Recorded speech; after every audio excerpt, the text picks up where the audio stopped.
கிறிஸ்தவத்தின் ஆணிவேராக இருப்பவர்தான் இயேசு கிறிஸ்து. தொடக்கமும் முடிவுமாகவும் மீட்பராகவும் இயேசு கிறிஸ்து இருக்கிறார். கடவுளாகவும் கடவுளிடம் அழைத்து செல்பவராகவும் இயேசு எப்படி இருக்கிறார் என்பதை தெரிந்து கொள்வோம்.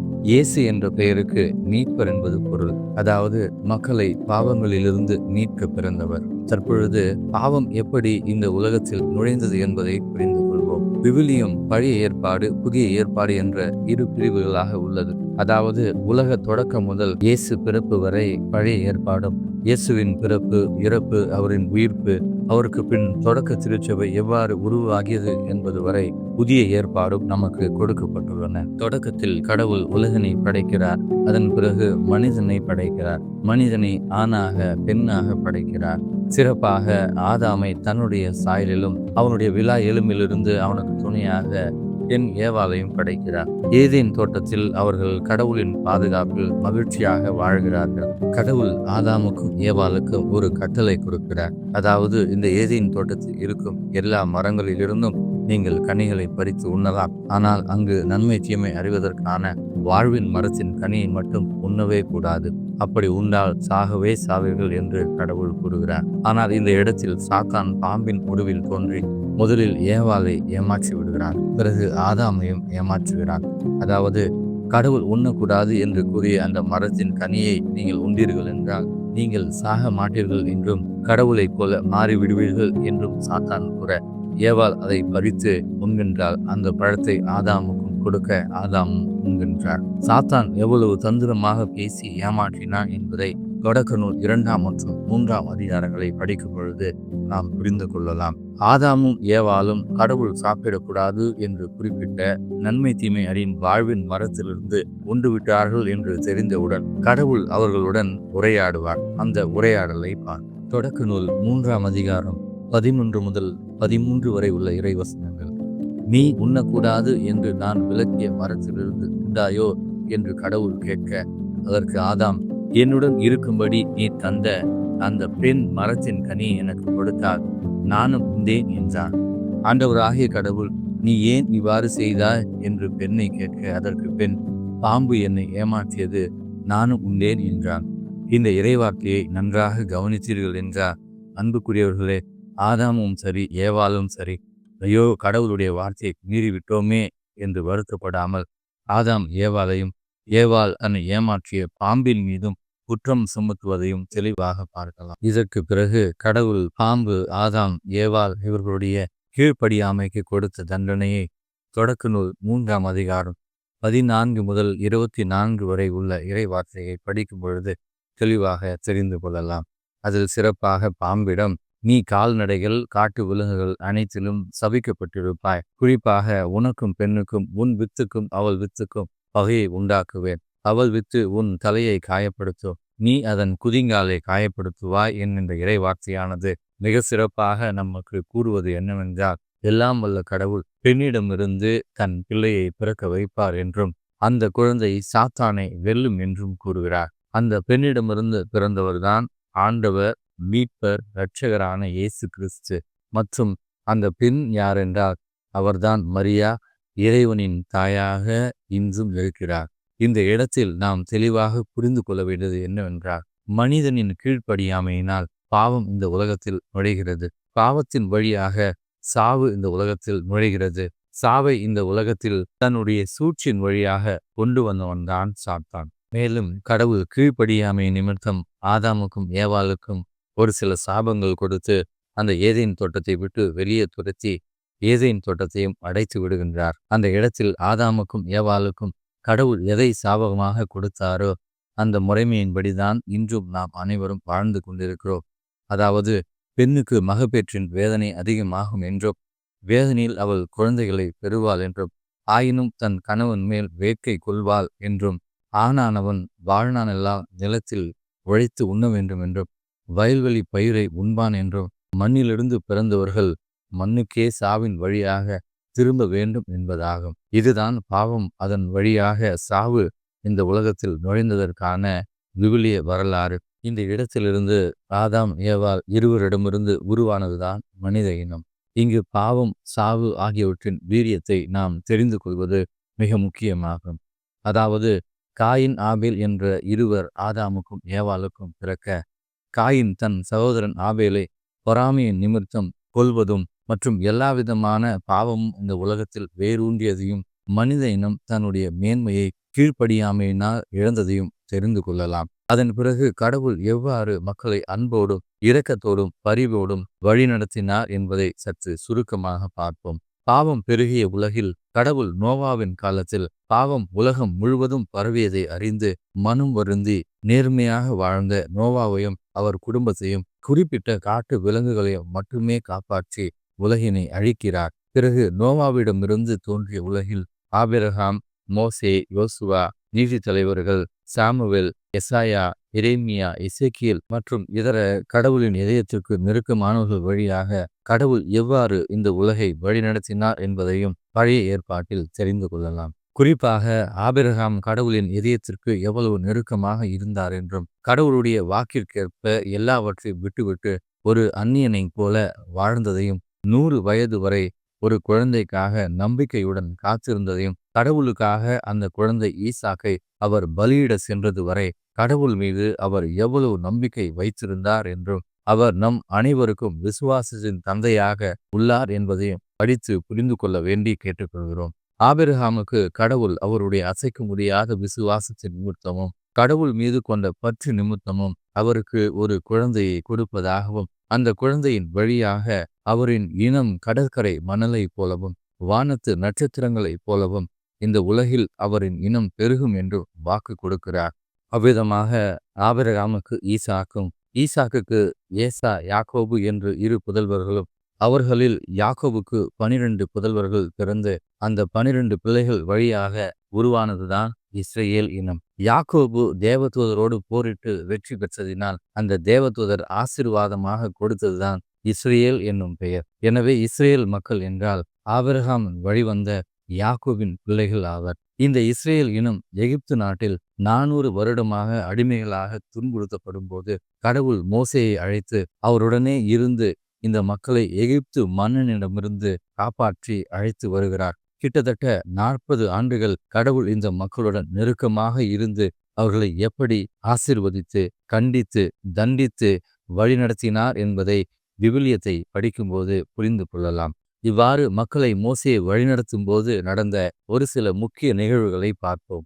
கடவுள் தன்னுடைய பெயரை இருந்தவராக இருக்கின்றவர் நானே என்றும், உங்கள் மூதாதையரின் கடவுளாகிய ஆபிரகாமின் கடவுள், ஈசாக்கின் கடவுள், யாக்கோபின் கடவுள் நானே என்றும் அறிவிக்கிறார். செங்கடலை 2ஆக பிரித்து மக்களை காப்பாற்றுகிறார். உண்பதற்கு வானத்திலிருந்து மன்னா உணவும் பிறகு இறைச்சியையும் கொடுக்கிறார். 10 கட்டளையை கொடுத்து தன்னுடைய நியமங்களை மக்களுக்கு வெளிப்படுத்தி வாழ கற்றுக் கொடுக்கிறார். மக்களின் கீழ்ப்படியாமைக்கு கடவுள் கொள்ளிவாய் பாம்புகளை அனுப்பி மக்களை கொன்றது. பிறகு அதிலிருந்து மக்களை காப்பாற்ற மோசேயை வெண்கல பாம்பு ஒன்றை செய்ய வைத்து அதை மக்கள் பார்க்கவும் பார்த்தவர்கள் உயிரை காப்பாற்றி கொண்டதும் முக்கியமான நிகழ்வுகளாகும். கடவுள் ஆபிரகாமுக்கு கொடுத்த வாக்கிற்கேற்ப அவருடைய வழிமரபான எண்ணற்ற மக்கள் இனங்களை எவ்வாறு வழிநடத்தினார் என்பதும், எவ்விதமாய் இறைவாக்கினர்கள், அரசர்கள், நீதி தலைவர்கள் ஆகியோர்களுடன் இருந்து உலகை வழிநடத்தினார் என பார்க்கும்போது கடவுளின் மேலான பேரன்பை நாம் அனைவரும் உணர்ந்து கொள்ளலாம்.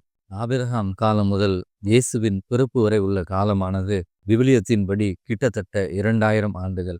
இந்த 2000 ஆண்டுகளும் தான் தேர்ந்து கொண்ட அன்பு கொண்ட மக்கள் இனங்களுக்காகவும் அவர்கள் கடவுளுக்கு உகந்த முறையில் வாழ்வதற்கும் சட்டத்திட்டங்கள், நியமங்கள், வாக்குறுதிகள் என அனைத்தையும் மிக சரியாக கடவுள் வகுத்து தருகிறார். தன்னுடைய மக்கள் தவறு செய்யும் போது தண்டிப்பதையும் பிறகு அவர்கள் மீது இரக்கம் கொண்டு மன்னிப்பதையும் மீட்பதையும் ஒரு நீதி உள்ள கடவுளாகவும் பேரன்பு நிறைந்த தந்தையாகவும் செயல்பட்டதை பார்க்கும்போது யாருடைய மனமாக இருந்தாலும் உறைந்துவிடும்.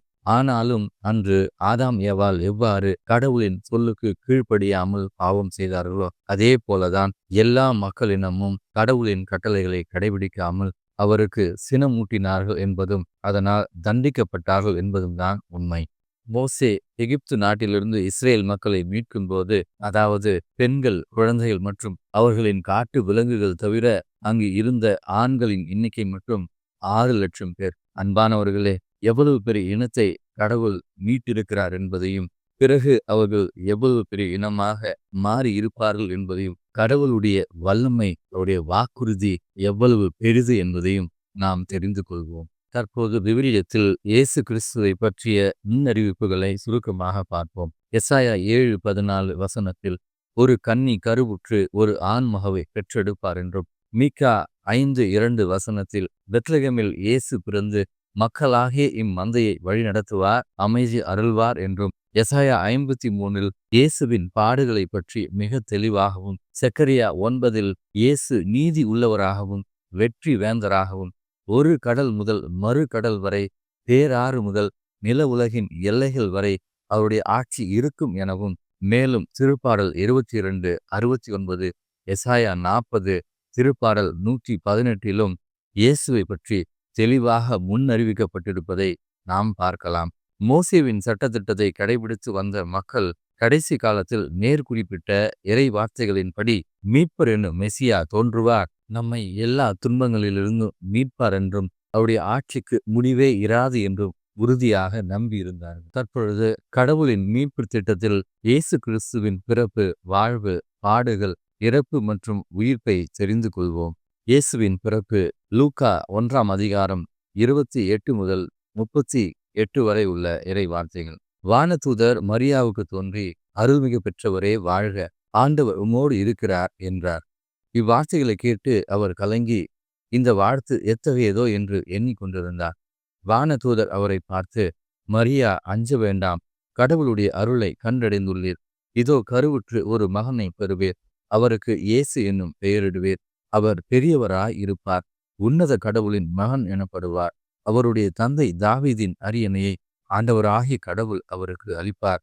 அவர் யாக்கோபின் குடும்பத்தினர் மீது என்றென்றும் ஆட்சி செலுத்துவார், அவருடைய ஆட்சிக்கு முடிவே இராது என்றார். அதற்கு மரியா வானதூதரிடம், இது எப்படி நிகழும், நான் கன்னியாயிற்றே என்றார்.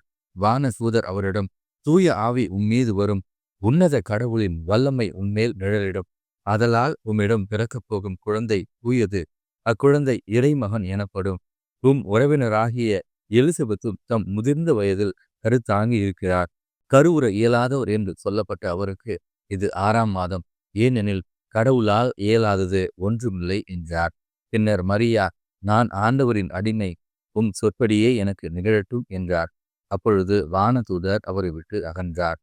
இந்த இறைவார்த்தையின் மூலம் இயேசு கிறிஸ்து கடவுளின் மகன் என்றும், பெரியவராய் இருப்பார் என்றும், அவருடைய ஆட்சிக்கு முடிவே இருக்காது என்பதையும் நாம் புரிந்து கொள்ளலாம். அடுத்ததாக நாம் தெரிந்து கொள்ள வேண்டியது யாரை பற்றி என்றால், கண்டிப்பாக மரியா. மரியா கன்னியாக இறைவன் இயேசுவை சுமந்தார் என்பதும், இறைவன் இயேசுவையே தன் வயிற்றில் சுமக்கும் பாக்கியமும் கடவுளின் அருளையும் பெற்றவராக இருக்கிறார். இந்த உலகில் கன்னியாக ஒரு பெண் தாயாக முடியாது என்பதும், தாயானவள் கன்னியாக இருக்க முடியாது என்பதும் அனைவரும் புரிந்து கொள்வர். கன்னியாக ஒரு பெண் குழந்தை சுமந்தார் என்பதும், அந்த குழந்தை இறைவன் இயேசு என்பதையும் பார்க்கும் பொழுது, மரியாவைப் போல இந்த உலகில் கடவுளின் அருளை பெற்ற ஒரு பெண் இல்லவே இல்லை என்பதும், மரியா பெண்களுக்குள்ளெல்லாம் ஆசீர்வதிக்கப்பட்ட பேறு பெற்ற பெண் என்பதும் இதன் மூலம் நாம் தெரிந்து கொள்ளலாம். இயேசு கிறிஸ்து மாட்டு தொழுவத்தில் பிறக்கிறார். அதன் மூலம் இறைவனான நானே மாட்டு தொழுவத்தில்தான் பிறந்தேன், என் எளிமையை பாருங்கள் என ஒவ்வொரு நாளும் நம்மிடம் கூறிக்கொண்டே இருக்கிறார். இயேசு கிறிஸ்துவின் பிறப்பு தவிர்த்து மோசேவின் சட்டப்படி ஆண் குழந்தையான இயேசுவை கோவிலில் காணிக்கையாக ஒப்பு கொடுக்க சென்றபோது, நேர்மையாளர் சிமியோன் அங்கு மாதாவிடமும் யோசேப்பிடமும் பேசியது கவனிக்க வேண்டியதாகும். அதாவது தூய ஆவியாரின் தூண்டுதலால் தான் மரிப்பதற்கு முன்பாக இஸ்ரேலுக்கு கடவுள் வாக்களித்த மெசியாவை காண்பதற்கு முன் அவர் சாக மாட்டார் என்றும், குழந்தை இயேசுவை பார்த்தவுடன் இந்த குழந்தை பலருடைய வீழ்ச்சிக்கும் எழுச்சிக்கும் காரணமாகவும் எதிர்க்கப்படும் ஒரு அடையாளமாகவும் இருக்கும் என்று கூறுகிறார். மேலும் மரியாவை பார்த்து, உமது உள்ளத்தை ஒரு வாள் ஊடுருவி பாயும் என்று கூறுகிறார். இவ்வார்த்தைகளை எல்லாம் நாம் கூர்ந்து கவனிக்கும் பொழுது இயேசு கிறிஸ்துவை பற்றிய மேலும் ஒரு முன்னறிவிப்பை நாம் இங்கு புரிந்து கொள்ளலாம். அதாவது, குழந்தை இயேசு கிறிஸ்து தான் இந்த உலகத்தில் மக்கள் அனைவரையும் மீட்க பிறந்த இறைமகன் என்பவற்றை நாம் தெளிவாக புரிந்து கொள்ளலாம். இயேசுவின் வாழ்க்கையை பார்க்கும்போது அவருடைய பிறப்பு நிகழ்ச்சிகள் மற்றும் ஒரு சில தகவல்கள், அதாவது இயேசு கிறிஸ்து 30 வயது வரை தன் தந்தை யோசேப்புக்கு துணையாக தச்சுவரை செய்ததாக விவிலியத்தில் குறிப்பிடப்பட்டுள்ளது. 31வது வயதில் இயேசு தன் தாயை விட்டு பிரிந்து இறைப்பணியை துவங்குகிறார். திருமுழுக்கு யோவானிடம் திருமுழுக்கு பெற்றவுடன் தூய ஆவியால் பாலை நிலத்துக்கு சாத்தானால் சோதிக்கப்பட அழைத்துச் செல்லப்படுகிறார். இங்கு 40 நாட்கள் எதுவும் உண்ணாமலும் குடிக்காமலும் இருந்து பிறகு சாத்தானுடைய எல்லா சோதனைகளையும் வென்று மனம் திரும்பி நற்செய்தியை நம்புங்கள், ஏனெனில் விண்ணரசு நெருங்கி வந்துவிட்டது என கூறி தன்னுடைய இறைப்பணியை துவங்குகிறார். தன்னுடைய பணி வாழ்க்கையில் தான் விண்ணகத்திலிருந்து இறங்கி வந்த மானிட மகன் என்பதையும் சிறப்பாக மூப்பர்கள் மறைநூல் அறிஞர்களால் உதறி தள்ளப்பட்டு தான் சிலுவையில் மறிக்கப் போவதையும் பிறகு 3ஆம் நாள் உயிர்த்தெழ வேண்டும் என்பதையும் இயேசு கிறிஸ்து துவக்கத்திலிருந்தே அறிவிக்கிறார். 12 சாதாரண மக்களை தன்னுடைய சீடர்களாக தேர்ந்து கொண்டு தன்னுடைய இறை வல்லமை அவர்களுக்கு அளித்து தன்னை பற்றி ஏற்கனவே விவிலியத்தில் குறிப்பிடப்பட்டுள்ள அனைத்தையும் விளக்கி காட்டுகிறார். சமுதாயத்தில் ஓரங்கட்டப்பட்ட தொழுநோயாளர்கள், குருடர்கள், செவிடர்கள், ஊனமுற்றோர் என அனைவரையும் தம் அன்பு கரம் கொண்டு அரவணைத்து சுகம் தருகிறார்.